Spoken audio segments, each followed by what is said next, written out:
And talking of the Postlab questions, here they are. Go through, think about them, do the appropriate calculations, and there's a Google link for you to submit your answers.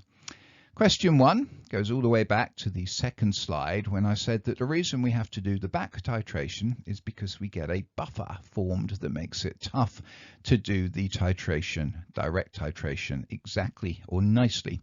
So I talked a little bit about that. I showed you the non-changes in pH as I added the HCl, explain where this buffer came from and explain what it does. I've sort of done it for you, but it's always good for you to write it down so you make sure you understand it. Then on step 3, I had that in red because that was heating the solution up, and I said I was going to ask you a Postlab question on it. Here it is. Why did I heat the solution before the titration? There are 2 reasons for this, and I should warn you that neither of those reasons is to speed anything up.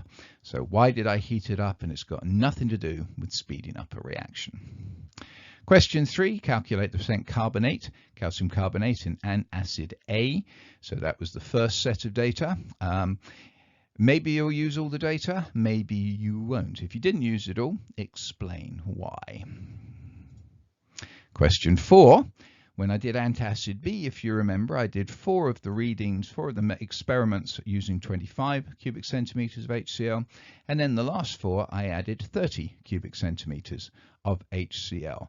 What were the benefits of doing that? Why would I do that? And were there any advantages to doing it? Explain that. And then, of course, calculate the percent carbonate in antacid B using those data. Again, if you didn't use all the data, explain why, unless, of course, it was just you were too lazy to do all the calculations, but that's never a good reason. Now we've got the percent calcium carbonate. That's the active ingredient in these antacids. Based on that, which is the better antacid? But just to bring in a little bit of real life stuff, antacid A costs £1.50 for a pack of 12 tablets. Antacid B costs £2 for a packet of 24.